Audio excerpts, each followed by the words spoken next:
friends, welcome back to my YouTube channel Krishna Law Classes. Today we will discuss section 10 of Rajasthan Rent Control Act 2003. So let's begin the class.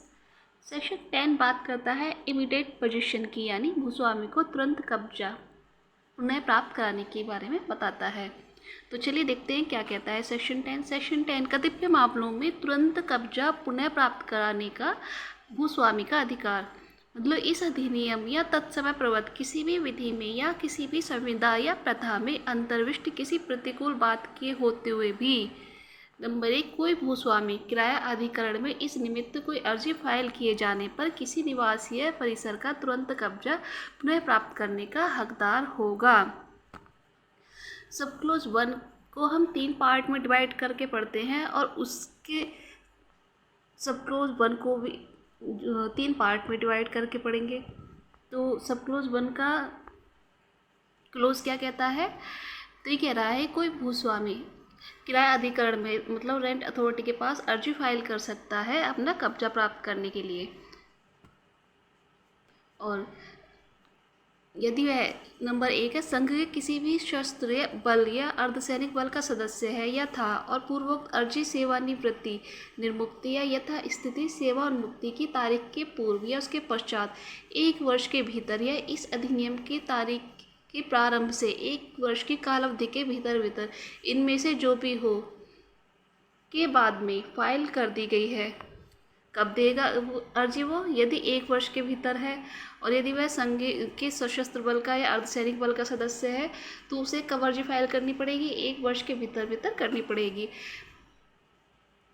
इसका B कहता है केंद्र सरकार या राज्य सरकार या स्थानीय निकायों या राज्य के स्वामित्व वाले निगमों का कोई कर्मचारी है, यदि वह गवर्नमेंट एम्प्लॉय है या था और पूर्वोक्त अर्जी उसकी सेवानिवृत्ति की तारीख के पूर्व या उसके पश्चात 1 वर्ष की कालावधि के भीतर या इस अधिनियम के प्रारंभ की तारीख से 1 वर्ष की कालावधि के भीतर इनमें से जो भी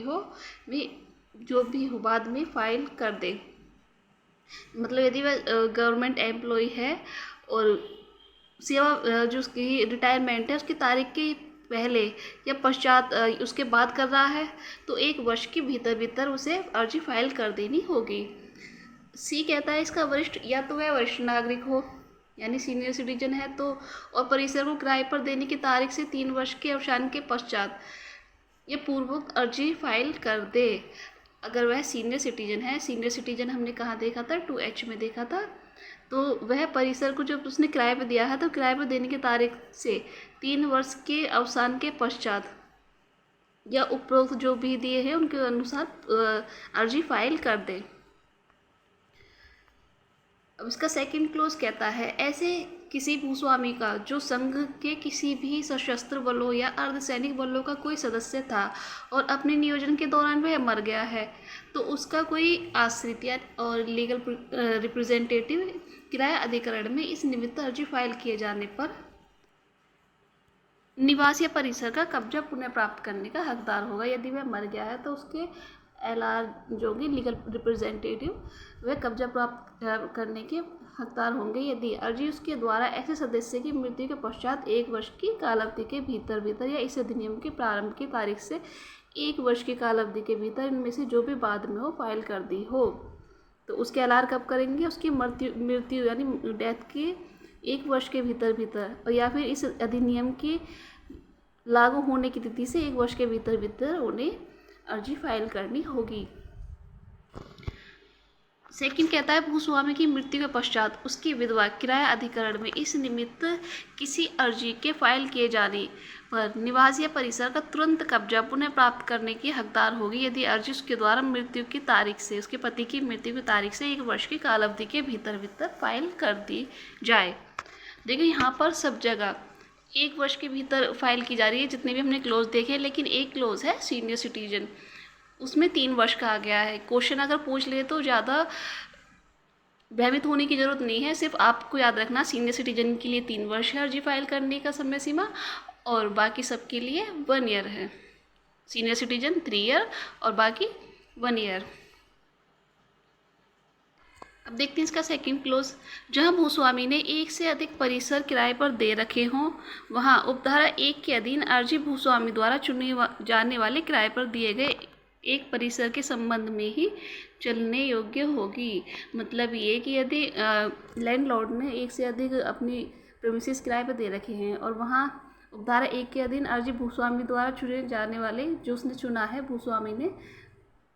किराए पर दिए गए एक परिसर के संबंध में ही चलने योग्य होगी। उपधारा 1 के अधीन अर्जी तभी चलने योग्य होगी जब अर्जीदार उसी नगरपालिका क्षेत्र में के अपने स्वयं के परिसर में निवास नहीं कर रहा हो। अर्जी कब देने योग्य होगी? यदि वह उसी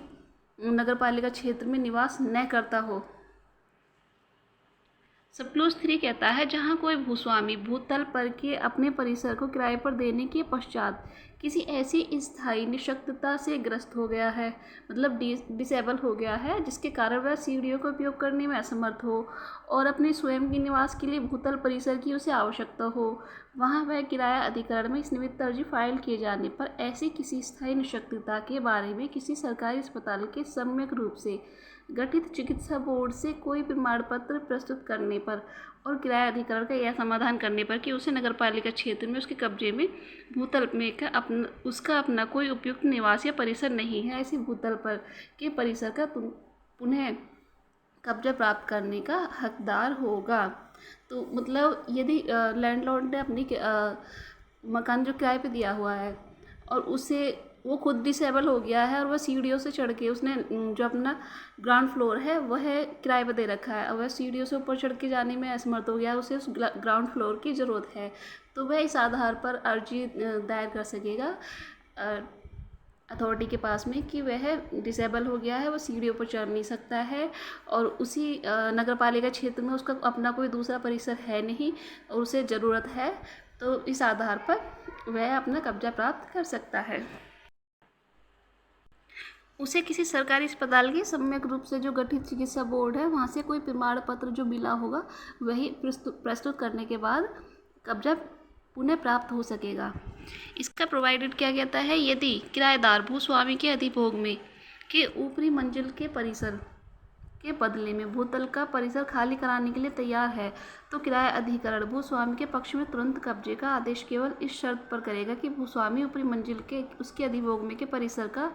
आनुपातिक रूप से बराबर भाग किराएदार को ऐसे निबंधनों और शर्तों पर जो किराया अधिकरण द्वारा निर्धारित किया जाए उपलब्ध करवाएगा।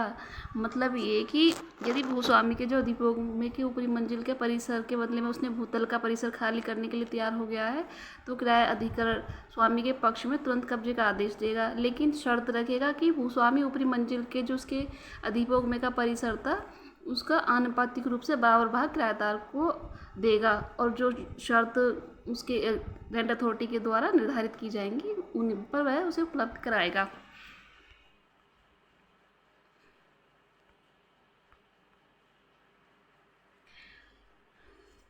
सब क्लोज 4 बात करता है जहां भूस्वामी ने इस धारा के अधीन परिसर का कब्जा पुनः प्राप्त कर लिया है वहाँ 3 वर्ष की कालावधि के भीतर किसी अन्य व्यक्ति को उस परिसर को किराए पर देने से प्रतिषिद्ध होगा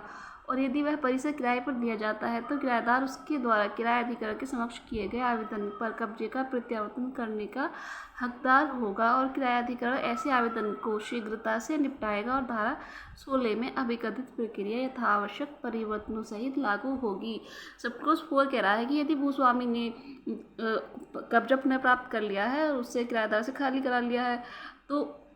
प्राप्त करने की तारीख से जो उसने पुनः प्राप्त किया है 3 वर्ष की कालावधि के भीतर वह किसी अन्य व्यक्ति को उस परिसर को किराए पर नहीं देगा, उसे प्रोहिबिटेड किया गया है। और यदि वह किराए पर देता है तो किराएदार उसके द्वारा किराया अधिकरण के समक्ष आवेदन करने पर कब्जे का प्रत्यावर्तन करने का हकदार होगा। तो जो किराएदार होगा वो रेंट अथॉरिटी के यहाँ पर अर्जी दे सकेगा कि उसे फिर से कब्जा दिलाया जाए और वह कब्जा प्राप्त करने का हकदार होगा। और यहाँ पर सेक्शन 16 का जो प्रोसीजर होगा वो अप्लाई होगा। इसका एक्सप्लेनेशन क्या कहता है? इस धारा के प्रयोजन के लिए अभिव्यक्ति भूस्वामी से निवास या परिसर का स्वामी अभिप्रेत है। मतलब ये कि landlord shall means the owner of the residential premises. Landlord से क्या मतलब है? जो जो प्रेमिसेस है उसका ऑनर होगा वही लैंडलॉर्ड होगा।